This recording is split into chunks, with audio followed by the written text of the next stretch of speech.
My name is Jade, owner and principal planner of Joyful Events by Jade, and this is The Cookie Table.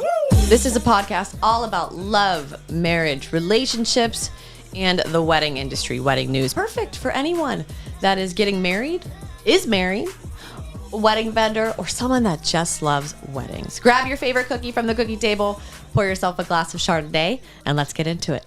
Allie and Sam, Wanderlust Weddings and Events. How are you? Good. Happy to be here. Yeah, excited. Thanks for coming. Sister duo. Yes, sister That duo. we are. How long have you known each other? Well, my entire life. Yes, pretty much. Cookie-wise, Allie, you love a good peanut butter cookie. Yeah. We went peanut butter blossom. We did. I love the touch of peanut butter, but I also love chocolate, so I think it's a good mix. Sam, you like a good old macaron. Macaron. It's got to be the French ones, not the coconut macarons. Not a macaroon. Correct. So Lots of people don't know. They get them confused. Yeah. It's a big thing. Yeah. I always thought those were macaroons. Yes. Nope. Only 1-0. But I knew what I was buying, I guess. Yes. Yeah. But I didn't know that, so thanks for shining that light a little bit. So welcome. On the That's what I'm cookie here table, for. on the cookie table podcast, important macaron. They're different. It's very, very important. So thank you, Oakmont Bakery, for our cookie table today, paired with some white wine. We're all white wine girlies. Yes. White Gotta love wine it. girlies. So cheers to that. Ooh. Cheers to that. Ooh. All right. So fellow wedding planning colleagues, community over competition. I love having a wedding planner on the podcast. So Yeah. let's talk about you. Let's talk about how you started your business, when you started, why.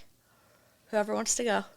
Okay, I guess I should go. Technically, it was my wedding that got us all into this. My husband and I planned a destination wedding in the Dominican Republic in 2000. We got married in 2014, so early in 2014 we started planning. Yeah, it just, I enjoyed the process. My husband knew I enjoyed the process and wanted me to do something business-wise. I wasn't teaching at the time. I was just nannying, which I went to school for teaching. Wasn't that into it once I started doing the job. So in planning my wedding, my sister helped a lot, and it was a little tricky because we had like a language barrier with the Dominican people, so not your typical planning process. I know so much more now than I did back then, of course, but yeah, after we got married, my husband was like, why don't you guys try to do this? And I was at that like perfect age where all my friends were getting married.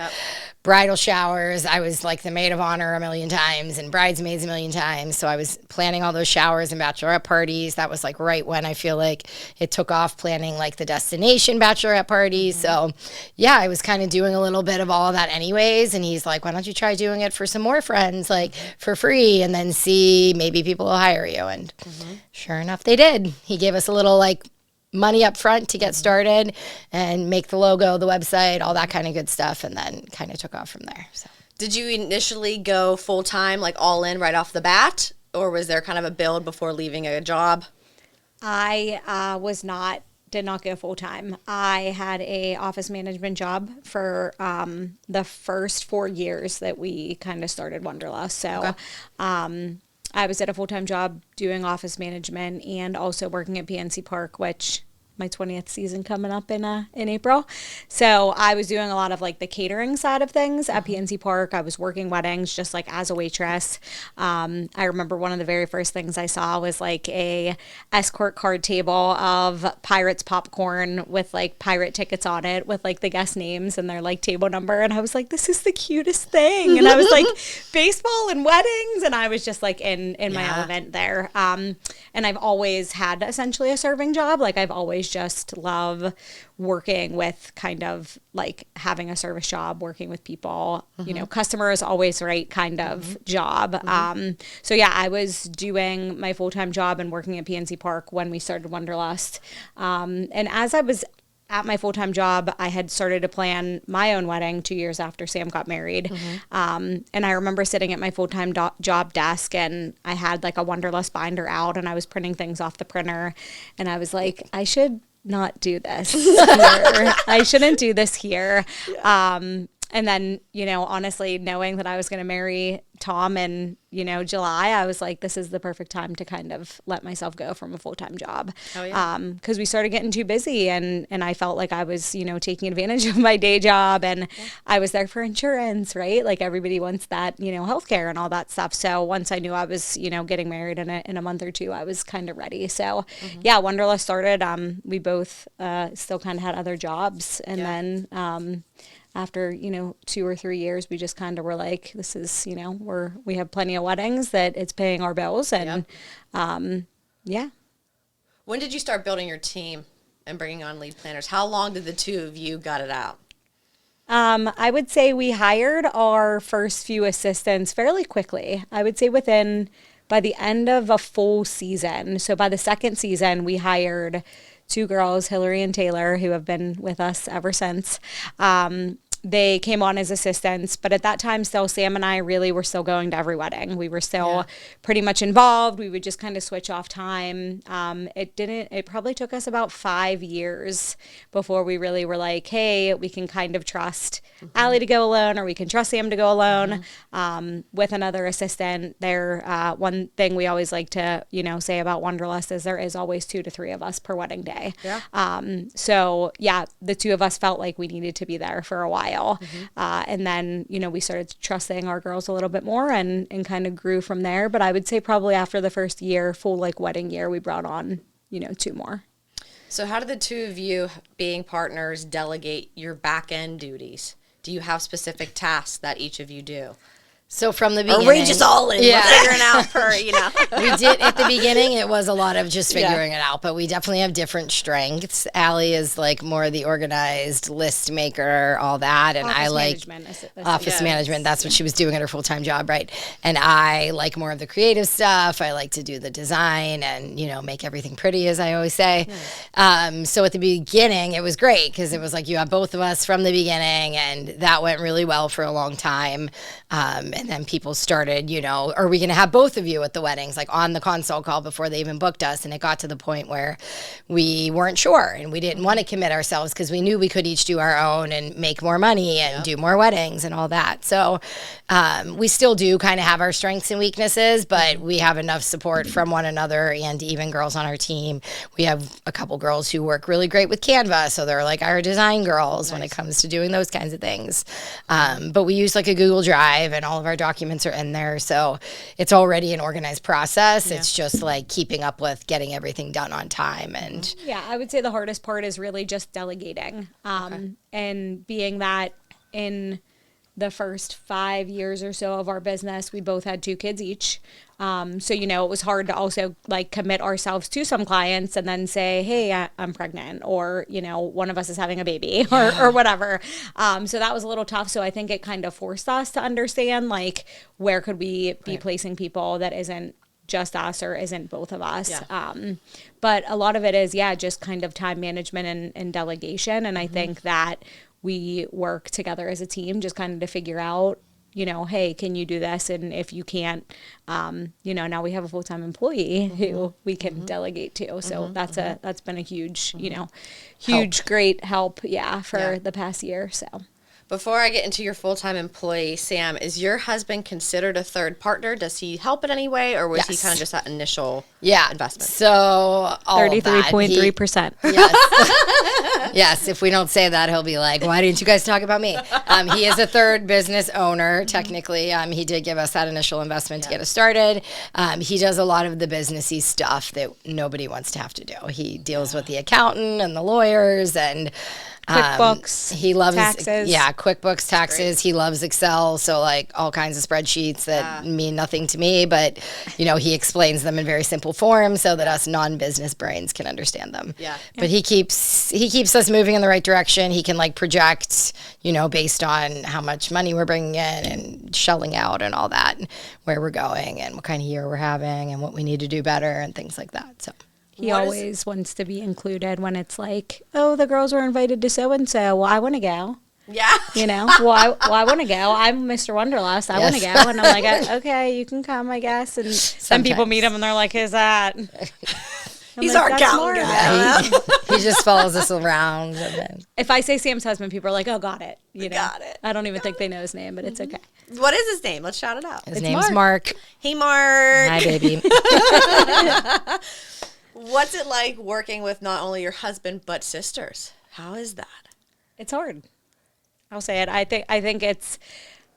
I just know what it's like to be a mom. I know what it's like to raise my nieces. I think she knows what it's like to raise my nephews. Very different. Very different. Yeah, boys and girls are very different. It's funny that I have, 2 boys and she has 2 girls, but right now it's hard just because both of our kids are at the ages, 8 and 4, 5 and 3, starting activities, in dance competitions, which are always on the weekends.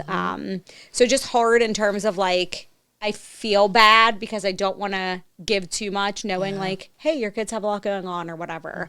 But so do her kids. Yeah. But she still does it all for the most part. So Yeah, somehow it's a that's lot. But it's Renee is helping our full-time employee. Yeah, I think definitely, to balance some of that workload. But in terms of like emotionally and like getting mad at each other or like yelling at each other, like it's fine because we're sisters. I think that if it I think was, it's easier. I do too. Yeah, I think if it was more or less just like, I think like both of us will say a certain thing to Renee, and I think sometimes she'll take it as more or less like a business thing, and I'm like, oh no, like I'm talking to you like I would talk to my sister because like we're on that level, right? She'll be like, my bosses are mad at me. I'm like, we don't get mad, first of all. You're our and like, family at if this we're point. mad, I'm like, Allie, put your damn phone down Right. and get over there and set up the cookie table or Yeah. whatever it is I need It's you like to be us, doing. we get to be mad at each other, and like it doesn't change our relationship, which is great. It's Right. easy to have opinions about each other or say things about each other, and we don't feel bad because at the end of the day, Yeah. Family. yeah. Family. So let's talk about taking that leap to bring on a full-time employee. How did you know it was time, and what has that been like? I think that we knew it was time long before we did it. Yeah, To be For honest, sure. Yeah. Once We we had kids. We knew we needed the help. Yeah. We didn't know if we were financially able, and we didn't want to pay pennies to someone when we know what kind of job it is and what it requires. Yeah. But also there's a ton of positives. I mean, there's a lot of flexibility with the scheduling. Take your calls and plan your meetings whenever you want to. So for us, it was more about we knew we had the right person and it was the right time for her. Yeah. So we were going to make it work. Yeah. Which is what we did. Yeah. And Yeah. no regrets. Yeah, she had recently had a baby. She really wanted to, be around the baby more and not feel like she had to truck him along to, 2 or 3 meetings a week, which is a lot, especially once that baby starts moving and once out of the car seat. And so, Sam and I have always had this business essentially with small children. So we knew that, it was a perfect opportunity for her. And then also we got to a point where, being that Sam's kids were the age they were last year and mine were just starting the preschool and those things, it was like there are times throughout our day where we need somebody to essentially be an email, right? Like one of our biggest selling points for Wanderlust, I think, is how quickly we communicate, like how quick we are with email, how quick we are with inquiries. Kind of a shoot yourself in the foot, I think, because we are really quick. But, it's nice to have that third person now to where if for some reason Sam and I are, doing school drop off or school pickup, like we have somebody who still has a small toddler at home and, she can jump in and be that person for us. And everything comes essentially from a services email. So people don't even really know who's the one reaching out, which is great. Yeah. But yeah, I would say between myself and Renee, we're an email about 90% of the time and Sam's the other 10%. Yeah. And I'm not.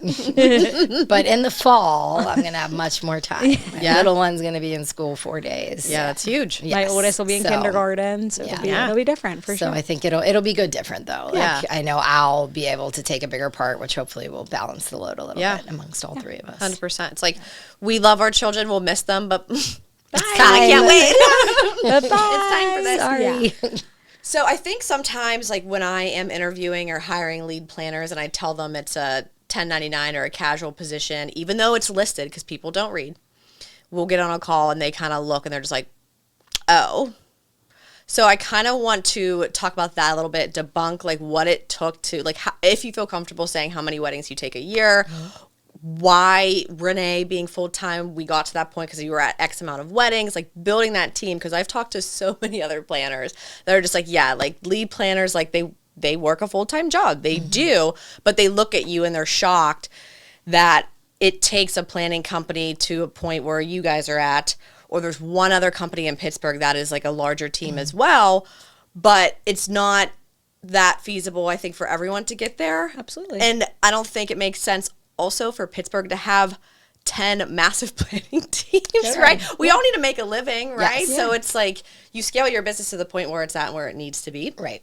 So, and that's incredible that you guys are at that point where you have each other and a full-time employee. So talk about that a little bit. I feel like all the girls that we have that are part-time / 1099 want to be. I had asked a few people before Renee, like what their standpoint was on being a full-time employee. And a lot of them really do like their full-time job, which is great. A lot of them are still very happy with their full-time job. They like just doing weddings here and there. And on that note, some of them like being lead planners and having a full-time job, and some of them don't. They just want to show up on the day of, be told what to do, do what they're doing, get paid, and go home. Totally fine. We have room for all of these people on our team. As long as you're trainable and you want to be there and you understand kind of weddings and what we do, we're happy to essentially work with you. Yeah. I don't think we've ever had anyone with an issue over the 1099 thing. Yeah, and I feel the first few years also, like I think you had to make over $600 to even get a 1099, and some of our girls just did one or two weddings here and there, and they made $25 an hour, and it wasn't $600 in a year, and they were fine with that. I think I would say a year or two before we hired Renee full time, we probably had 50 weddings. The year that we took her on fully, we had 65. Yeah, so amazing. But I think, we're at a point now where we don't want to do 50 weddings, right? But we still want a full-time employee. Yep. And we're getting to the point where we're like, okay, month of day of coordination is cheap, and it's not paying Renee, or it's not paying the two of us.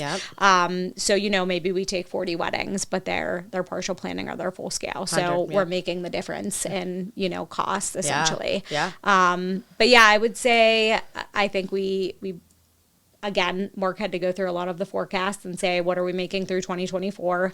What are we booking out for 2025 to make sure that we can afford her?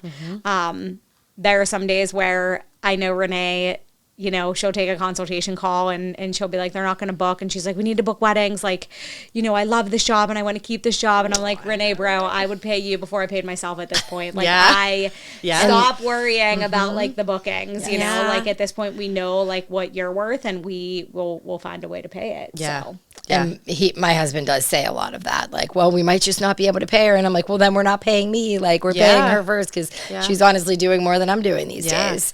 And again, hopefully next year we'll sort of balance some of that out again. But she's very valuable. So we're very lucky. And it's a struggle.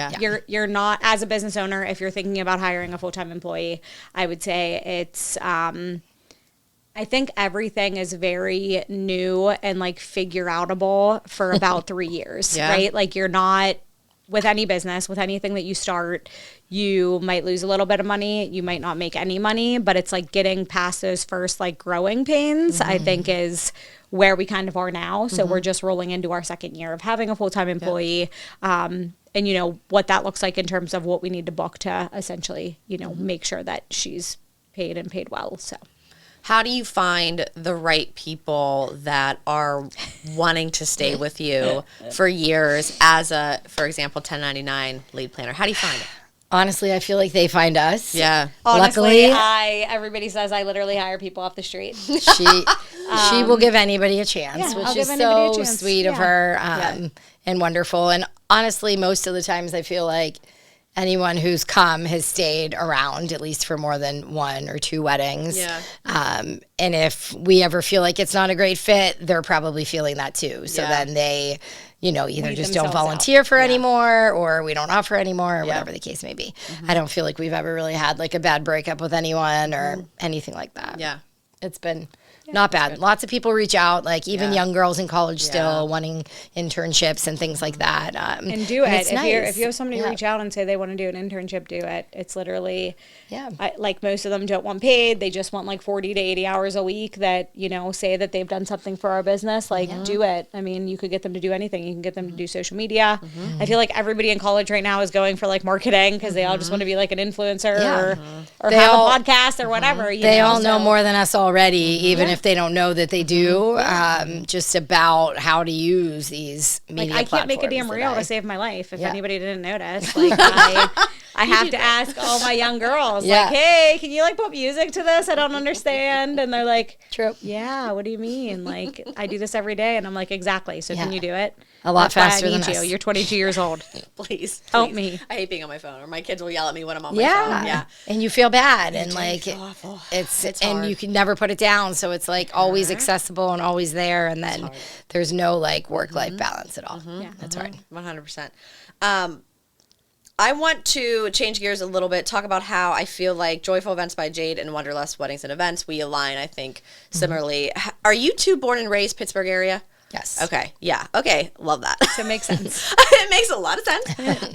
And, there's several planners, I think, in the area that aren't from Pittsburgh, and that's fine. But I think it shows on certain things. Okay. And their unwillingness to maybe set up certain things. Yeah. I know where you're going. So let's talk about, because obviously this is a business, right? We're here to make money. We need to make money. This is our livelihood. However, I strongly believe there is a line between where are we overcharging? Where are we kind of handcuffing people? Where are some people being unfair? I think charging extra for maybe a rehearsal or setting up a cookie table, I don't personally agree with that. I would love to hear what you two think. Yeah, I'll talk about the rehearsal. Yeah, I think with the cookie table and things, I kind of see it as a personal item. Yeah. I see it as a thing that people are like, hey, I'm bringing in these bridges or I'm bringing in these trays or these tiers or whatever. Will you make it look pretty? Yeah. It's just like anything else, right? It's like your memory table. It's like your seating chart. Like, whatever. I'll do whatever you want. Yeah. If it becomes over, we have 4,000 cookies and you have a half an hour to set them up. Like, yeah, we'll have a conversation about me paying an extra person to bring them on. However, I think that this is a very sales pitch job. And if I do upcharge really anything, I don't ever have to break down why, right? Yeah. I put out starting pricing. This is my starting pricing for month of coordination, or this is our starting pricing for partial planning. Maybe it's $200 or $300 more than what I said the starting pricing was. If you had a great kick-ass call and they like you, they're not going to ask where the upcharge is. So then I don't have to go back and say, I'm charging you for a cookie table setup. Yeah. You don't need to do that. Yep. So yes, I make it seem like it's included. Do I essentially pay somebody to come and do the cookie table if it's specific to the cookie table? Yeah. But I also have people who don't go overboard, and I'm like, okay, it took us a half an hour to set up the cookie table. Easy peasy. A lot of times I work with great caterers. We work with caterers that we love working with that will also help us plate cookies or whatever, or like we get everything out at once that we don't have to like replenish. So like I just see it as part of the experience. Yes. Like we're all working together. We're all doing what the mom or the client or whatever expects the cookie table to look like. Like, yeah, I want to make it kick ass and I want them to give us a good review after that. Like, hey, she's not a cookie table lady, but she made it look beautiful with the items that I provided, because I don't think it's any different than any of the other personal items that they're bringing. So that's my take on the cookie table. And in the long run with the cookie table, like say we do have to pay a Wanderlust assistant to come in for 3 hours to set up cookie table, we might pay them $100. What is $100 in the grand scheme of that wedding or our business in general? Yep. It's not worth us going to the client and being like, well, because you have 3,000 versus 1,500, we need to charge you more. Like there's some things that just aren't worth bringing up. I completely agree with you. And so going to the rehearsal, we definitely include it. We need to be there. If we're going to run it the next day, which 9 times out of 10, we are at your ceremony as well. Actually, that's probably not true. It's probably 9.5 times out of 10. We need to practice it just as much as everybody else does. Like, why would we not want to be there? A a lot of times too, there's other things happening that day, whether it's, oh, we need to give you final payments or gratuities. You need to see them at some point that day anyways, most of the time. Yeah. Why not at the church 20 minutes before the rehearsal starts or wherever the ceremony is going to be? Yep. We feel like it's necessary for us to do our job to the best of our ability, to our clients' expectations. And again, like Allie said, we just build that into our pricing. Right. I don't need to say, oh, and if you want me to come, it's going to be $250 more. We like that. Come. Of course. Like, exactly. We want to meet your maid of honor. Down the aisle as Mr. and Mrs. Like that is supposed to be the most important thing.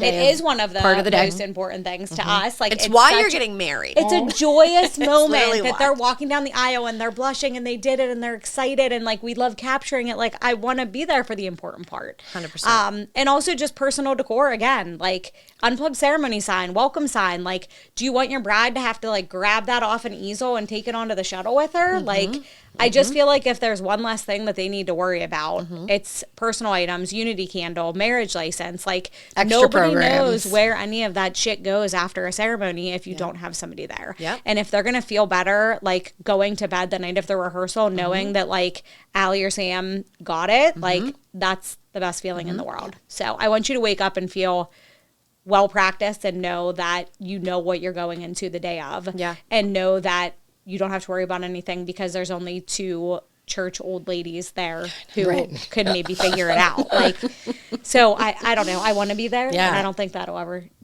change. So I love that. I think with cookie tables, I always kind of pose it too as like, listen, if we're getting close to your final meeting and you have way more decor than we expected, and maybe talking of like a month of or day of coordination standpoint, like you add a fee. Yeah, if it's really a lot and I have to bring in another person, let's talk about it. I'm encouraging you to have mom talk to her best friend at work to maybe see if who's not invited to the wedding, to see maybe if she they wants can to do come it. in Absolutely. and complete it. Totally. Because some of these cookie tables are really intense, and I completely get that.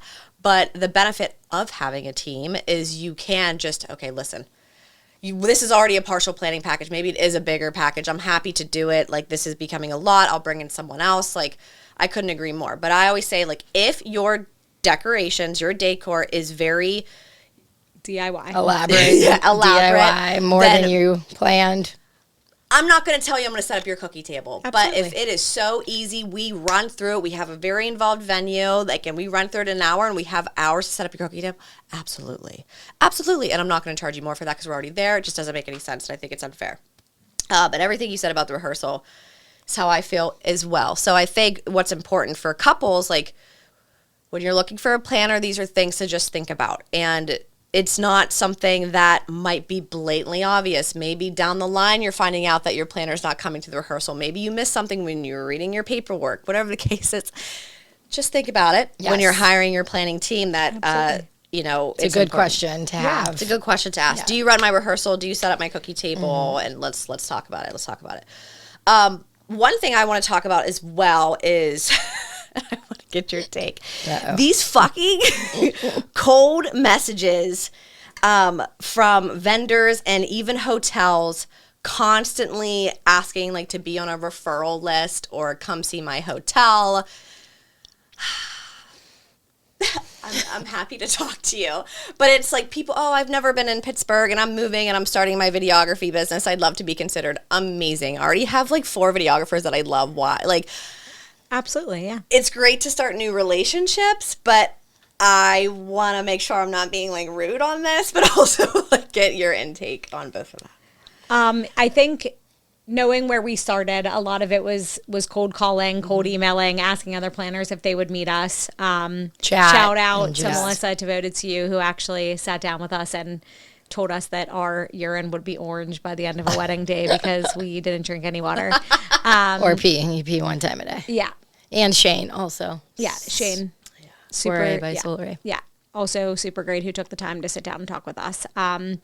I immediately reply, of course, because I reply in 3 minutes, that we can definitely talk. We can set up a Zoom. We can set up a call, have coffee, whatever that looks like. also something we've recently started to charge for, right? Like I don't want you to pick my brain for 2 hours for free. So if you want to talk or you want mentored in the industry, here we are. Something that we, do for newer businesses, and we would be happy to meet with, whoever, coffee here and there or Zoom. I'm not going to be like, hey, you owe me $50, but, the referral list is something that you have to grow to be on, right? Like we want to work with you, and we would love to like see what you can do, but also I can't just like cold send you my client like, hey, they want a videographer and this person just reached out. Like, of course my client's going to be like, great, have you ever worked with them? And I'm going to be like, no. They DM me on Instagram. It'll be great.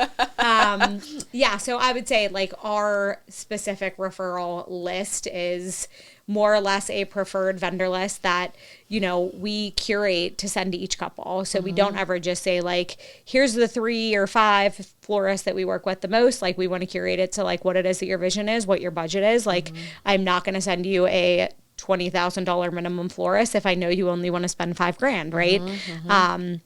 So I would say same goes with that. Like, super annoying on the cold calls, and we'll kindly reply and say, hey, we would love to like keep you in mind in the future. Yeah. If we have something coming up that we could collab on just to see if we like work well together, but we don't ever refer those people to like right out to clients. Yeah. But you mentioned like people maybe moving here and bringing their business. That's a tricky spot to be in, of course. Yeah. So I think from our standpoint, like it would take a little research, like, looking at their website and their socials and seeing what kind of work they do and reading their reviews to make sure, hey, people in their area were happy with their services and things like that. None of us want to waste our time, of course. So if we just don't think it's a good match from the beginning, you could probably tell that from just looking at some of those things. Yeah. It's like I don't want to discourage the hustle in any means, right? Totally. It's just like it takes a lot more than just a DM to all of a sudden start getting referred to clients. And that's the point where it's like annoying, right? Come on. Yeah. And I think overall, this is November, we turn 10. Yeah. Right? So like just giving our clients a business or a business owner that has been doing this for a year or 2 years, you're not giving them that like knowledge and experience of like, these are people that we know we work with well and that we trust. Yep. Because it's taken us 10 years to build those relationships, right? Like it's taken us 10 years to really get to know like who we want to work with and what our ideal client looks like. And some of those things we're still trying to figure out. Yep. So it's like hard to throw out a new business knowing that like we have seasoned vets that make our jobs and our lives easier when it comes to a wedding day, you know? And that's what's so important, obviously, and that's our job, is to make sure our clients are getting good vendors on their team. And I don't know how often this might happen for you two, but every now and then, like a full-scale client or even partial client is like, what do you think about this person? Or I love this person's profile. And it's like, well, I had a bad experience. And it's just like, I would love for you to kind of stop sending me people, to be honest. Right, because I'm giving you the people that I prefer to work with. And I've had some people reach out and say, hey, this is the photographer I really love. And I'm like, listen, for the amount of money that you're spending, like, I think that photography is very important, not only for them, but for us, And I would never tell them, like, no, you can't hire this person, but I just give honest feedback. Yep. And if that means that we have to bring in somebody to take behind the scenes footage or detail photos for us, like that's something, we've been burned where we've left beautiful, gorgeous weddings and we get the edited photos back and we're like, what happened to the color? Like, or like barely any detail shots, even when it's in the timeline. In the timeline for 20 minutes, for half an hour. I'm like, what happened? Yeah. So, same with DJs. There's one DJ that I just don't love working with. And I have people who come and say, hey, this is, who we spoke to and we think we're going to move forward. And I'm like, can I just give you, my experience and my feedback? If you take it, great. If you don't, that's fine. I'm not going to like not work with you at this point because you're hiring so-and-so. But I try to, make those issues known up front. So, being transparent and things like that. So hotels do this a lot as well. How do we feel about that? How often are you going and viewing these hotels? Because they're all the same. We're not. Yeah. I mean, unless it's a new hotel or one we've never been to, Yeah. what's the point? Yeah. We already know what it looks like. I think and- there's a few hotels where we're like, all right, Joanna at Fairmont, like we're going. 'Cause, Yes. like we get down with Joanna. And That's fun. Also, like these hotels, if they really are doing that and needing to bring in, I encourage them, have a small open house event for all the planners or the wedding people. Yeah. We'd much rather come to that if you're going to feed us and give us some drinks while we're there. Absolutely. And we could talk to each other and you. Like that's a lot more fun. And it's just intriguing. easy. Like Yeah. we're event planners. Plan an event. Yeah, and it's easy we'll come. because then you're also seeing other people, so you're networking and you're understanding.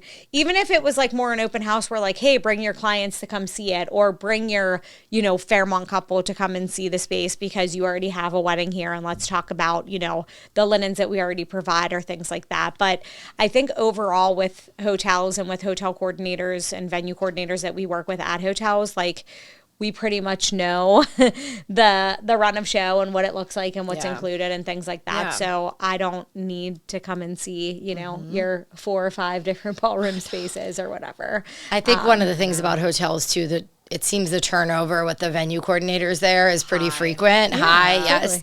So I don't know. I feel like they all just get a checklist when they're like hired, and it's like, hey, reach out to planners or anyone in the wedding industry, try to get us more events. And so they just, that's what they do. And they don't know that so-and-so a year before them already asked us to do that. Or that we've we already just been did- there. Or, hey, they have a wedding here in 6 months. Yeah, or that we just did 6 weddings there last season. Yeah. Yeah. Right? Like we're good. Yeah. I We don't know think what I it need looks to come like. back. Yeah. But you can tell like who the good venue coordinators are who like are just referring us and know that we already know the space. Yeah. Sydney at Hotel Monaco, Joanna at Fairmont, like people that 100%. Know that we work there and we do well there and we know the ins and outs of loading dock and when you're supposed to break down. Like those are all things that we don't have to come and talk to you about on a random Thursday afternoon. And but they invite you.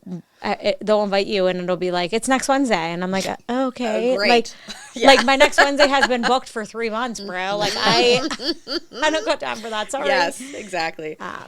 Respect the hustle, but that ain't it. That ain't it. And Sam, you mentioned them, having an event and inviting us. So what is your thought on, we're wedding planners.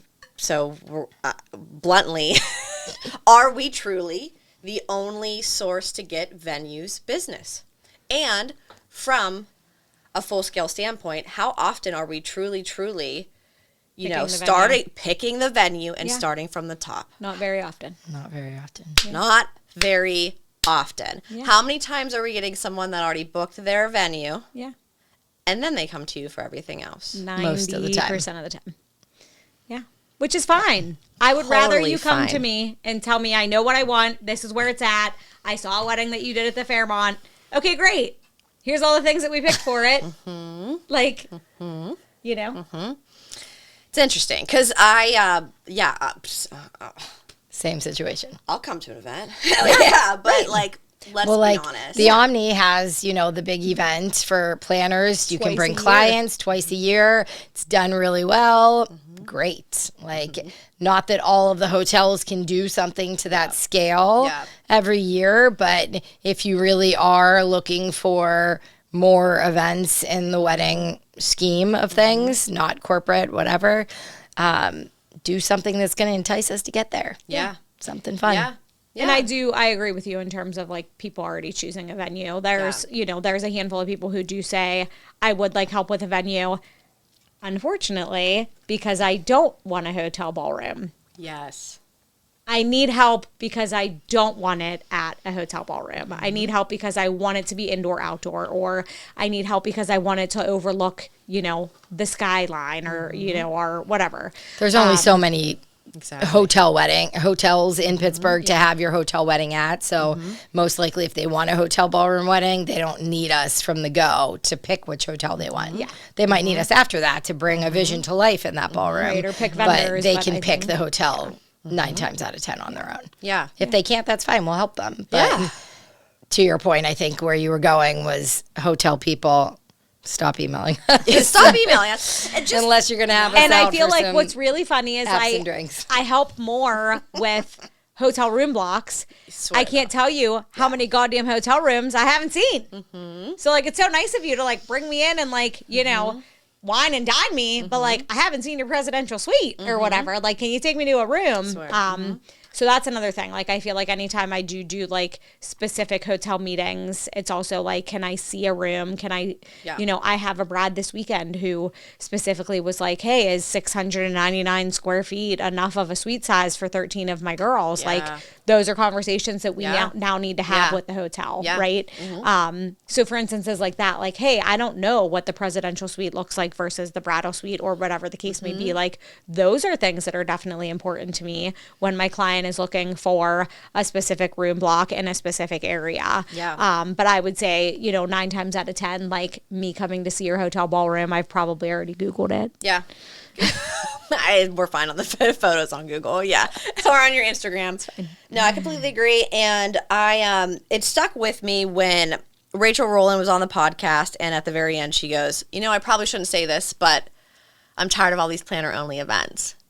And I said, sis, preach. I was like, honestly, again, I'll go. But she brings such a good point, because I think venues for some reason don't understand that we don't always start right at the beginning, or there's a very specific niche. Like, I have a full-scale client that we are starting at the beginning, but speaking of hotel ballrooms, very specifically want gold, big chandeliers, like very, very specific what they're looking for. So it's like, I have one hotel to offer you. Literally, We all know which one it is. Yes, we all know. And that's where they're going. Of course. That was easy. But literally, like, it's like, okay, so I'm not going to be able to help any other venue that has an event for us. It just doesn't work that way, and it's not out there. So I think having some photographers at these events, or maybe opening it up a little bit more, I think it should just be wedding industry in general. Especially because we don't get to wine and dine with those kind of vendors, right? Like, unless a photographer is putting on like a little shindig, or unless another planner is putting on something. And a lot of planners do it too. Like, we keep talking about a 10-year bash, and I'm like, fucking everybody will be there. Like, we're inviting everybody. There better be 3,000 people there. 100%. And Sam's like, not in my backyard. Where are we having it? There's nowhere in Pittsburgh that holds 3,000 people. Hotel will have you. Allie knows 3,000 people. She knows someone everywhere we go. And she'll be like, I have to invite you and you and you. I know. Listen, they could say no. You just They gotta won't. invite them. They won't. Welcome. All inclusive here, Gotta invite everybody. I want to end on percentage-based pricing. I haven't been able to talk about this on the podcast yet. I know it's a hot topic. We talked about a la carte and itemizing things and how we align on that. So I want to talk about percentage-based pricing. So explaining that is planners are doing that more, which I do agree with. So let me preface with I do agree with, but where is the line? So you are charging a percentage for full-scale clients based on an overall final budget, because people can sometimes double their wedding budget, and that means double the work. But can there be a line to this? Is this kind of going back to what we previously said? Are people, I don't want to say taking advantage, but is there a line where overcharging is happening? I would love to get your take on this. I mean, potentially, right? I think a lot of it is setting up the expectation from the very beginning. So if there is a line that they're going to cross, whether it's you double the budget or whatever the case may be, you either set a maximum not to exceed this much money. But yeah, I mean, more budget equals more work. So somewhere, somebody should be paid for that work. So 100%. We're kind of in limbo with all this right now. We're still pretty much doing the flat fee for. Yeah, I would say it depends on the client. Yeah. And I can typically tell by an inquiry if it's worth having the conversation that's percentage based. Going back to a hotel ballroom. Let's be honest think that it's pretty simple. Yes, right? they're the I easiest think weddings. that it's very easy. Those are my weddings. I do all of those. And the hotel, Sam Here I am. take that. Yeah, I might even get a room for the night, even if it's downtown. And So no, I'm not miss my going to kids. charge you percentage based to handle a wedding at a hotel. Because one, I can probably tell you where your budget is. Yeah. And yes, it might be exceeded with some flowers or it might be exceeded with some linens, but like overall, is that more work for me? No. So no, I'm not the type of person to like nickel and dime somebody. If I start to feel taken advantage of, right? So like all of our packages include unlimited communication via phone and email. That works for us. I think it's a selling point. I'll continue to do it. If somebody wants to talk to me at 9 p.m. on a Thursday, because that's when they're able to talk, sure, let's get on the phone. That is, to me, what makes them feel comfortable and makes them feel taken care of. So I'm going to do it. Yeah. Again, back to the service industry. Yes. So that doesn't change with percentage based versus flat based. Yep. I'm fine with the unlimited, calls or emails. I like that. I like being in the know. I want you to tell me all the things that I probably should know, right? So like, let's talk 19 times if you want next week, whatever. Yep. I think the line is specifically placing it where it makes sense in vendors that you're specifically working with. So I would be fine doing percent based if it's as a whole with your florist, like your entertainment, and then the people that we are directly working with. Food. I know. Booze. Yes. That I don't think that I deserve that, to be honest. Like there's nothing I'm doing other than telling you like what to put on your menu and when you need to get RSVPs. On that note, I will say there are certain venues that are a lot more work than others. Absolutely. Yes. The Pennsylvanian, shout out. A lot of work. You need to bring in every fork. Your kitchen is a mile away. That you built outside. And it's a lot of different place settings on your plate, like a lot of plates on your place setting. Which one's for salad? Which one's for dessert? Which one's for the cookie table? Are you using a charger? Are you using a dinner plate as your charger? A lot of times the caterers are involved after we choose all those things. Yeah. They might have a picture of it, or the day of we set a circle table so you know exactly what it should look like, so then the catering team can put it all out, but then we go around and make sure they're doing it right. I mean, so there's definitely different venues with different kind of needs from us. So to your point, like catering, maybe in some places like a hotel, it's easy. We don't have to do anything because they're great. They do this all the time. But in places like the Pennsylvanian, it's a little more tricky. There's more to it. So, but again, with that, our initial starting pricing when we get an inquiry for the Pennsylvanian already goes up because we know. And when people ask, we tell them. Like, listen, we know that the Pennsylvanian is a beast. We know that the different vendors that need to go into it, the different, you're going to look at 30 layouts from all occasions that you have to pick from. Like, those are all things that if you want us to be involved, like, you're going to pay more for it because it is more work. So same thing. It still goes back to, I think we can charge for it up front and we don't have to come back and say, this is, what we think it could reach. So we're going to charge you more for it now. Have we gone back to some clients and said, this is something not already outlined in the contract? We need to talk about upgrading your package? Absolutely. Or, and we don't wait until after a wedding to come back and say, hey, here's an invoice that you owe me. Right. It's something that we have a conversation about, and we have a conversation about it on the inquiry call. Like, if something comes up in terms of you needing us to go to the Pennsylvanian 2 other times with your caterer, or needing us to go to a showroom to talk about the best layout and the flow for a space, like those are things we're going to talk about and what they cost up front. Yeah. And I think it's such an interesting conversation too, because the best perspective and transparency that I can give to this, because this is the example that I've tried to use in the past, and then, sometimes you're met with charge your worth. And it's like, well, yeah, but what? Like, this is thousands of dollars of percentage going towards a caterer. That makes no sense. And I did have one wedding that we brought in a caterer that a parent knew. They traveled from DC. It was, bluntly, a $95,000 catering bill. Oh. So, and bar, food and bev. So 10% of that is obviously $9,500. Like, no, So then if you break that down from an hourly standpoint, let's say you're at $100 an hour all in, whatever the case is, that's 900 hours you put with a caterer. No, you didn't. Absolutely not. No, you didn't. Yeah. And that's what bothers me about it is yes, let's do it. Let's charge what makes sense. Give me that $9,500. But at the end of the day, I'm not going to be like, yep, yeah, we're doing percentage based, so you owe me $9,500 based off of your catering bill. Your catering bill, even though we only had a few meetings and they're full service and they're running it all and we're good. That just to me is unfair and very annoying. And I don't know if part of it is because we align because we're from the area and this is a very blue collar town. Yeah. Oh yeah. We don't have $250,000 weddings. We don't. And when you do, you're like, oh damn. Yeah. And it's once in a blue moon. Yep, exactly. It's I don't know. My mom's a nurse. My dad's a steel worker, has been his whole life. So it's just you value the dollar, and I do, and I want to make money, but I'm not going to handcuff somebody and just be like, yeah, okay, yeah, you owe me that. Well, and that's why people are booking you. Oh, man, thanks. And that's why people are booking you too as well. Thank you. And I appreciate it very much that we're colleagues and friends, and I appreciate you being on the podcast.